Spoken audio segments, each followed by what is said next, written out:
की बात है, लेकिन गणतंत्र दिवस की बात हम बचपन से सुनते आ रहे हैं। जयंतियां भी हम हर साल मनाते हैं, लेकिन उन जयंतियों पे क्या गौर करते हैं? जिन महापुरुषों ने त्याग किया, बलिदान किया, क्या उनके पदचिन्हों पर अपन चलने का प्रयास करते हैं? मंच पे लोग आते हैं, भाषण देके चले जाते हैं, लेकिन ये जयंतियां और ये जो आयोजन होते हैं वो तभी सफल होते हैं जब उन पे अगर हम अमल करें, एक कदम भी उसकी तरफ बढ़ाए।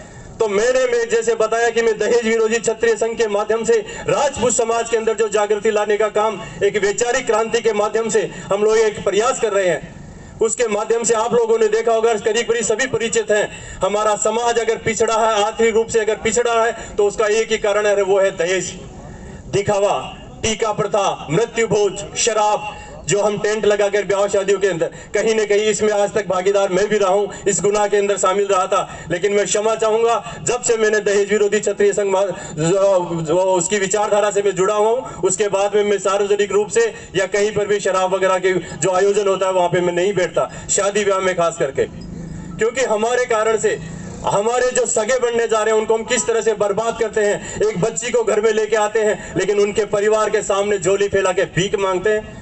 ये बड़े शर्म की बात है। क्षत्रिय अगर हो तो क्षत्रिय की तरह रहो। क्षत्रिय कभी भीख नहीं मांगता, ना ही किसी के सामने झोली फैलाता।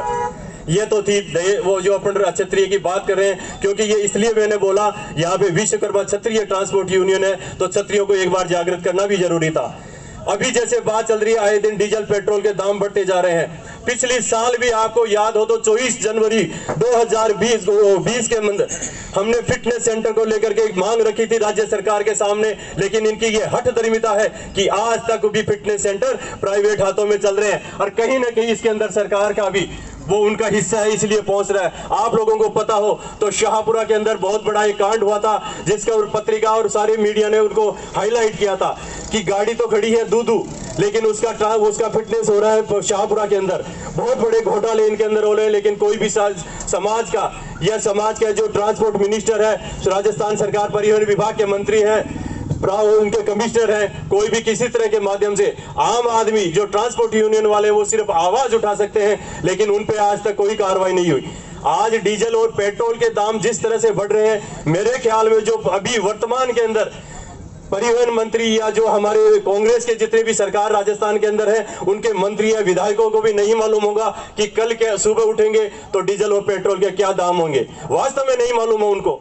आज पूरे भारतवर्ष के अंदर ये कह रहे हैं कि कहीं पर भी डीजल और पेट्रोल के दाम राजस्थान जितने नहीं बढ़े। हमारा पड़ोसी राज्य हरियाणा आप देख लो, यहाँ से करीब 12 रुपए कम डीजल रेट पे वहां पे मिल रहा है। हम इतना सा चाहते हैं कि हमारे डीजल और पेट्रोल पे वेट कम कर दिया जाए। वेट क्यों नहीं कर रहे हैं कम, ये मेरे समझ में नहीं आ रहा। हम ट्रांसपोर्ट लाइन से जुड़े हुए हैं, और सबसे ज्यादा अगर कोई असर पड़ रहा है तो हमारे ऊपर पड़ रहा है। आज हम किसी भी ट्रांसपोर्टर को या हमें टैक्सी लाइन से जुड़ा हूं, हमारे टूरिस्ट गाड़ियां जाती है, टैक्सी वाहन से जाती है, तो 4 या 5 साल पुराना भाड़ा ही देने को सवारी जो जाती है, पैसेंजर जो जाता है, वो को वही देगा कि नहीं यार पहले तो मैं 14 रुपए में लेके गया था।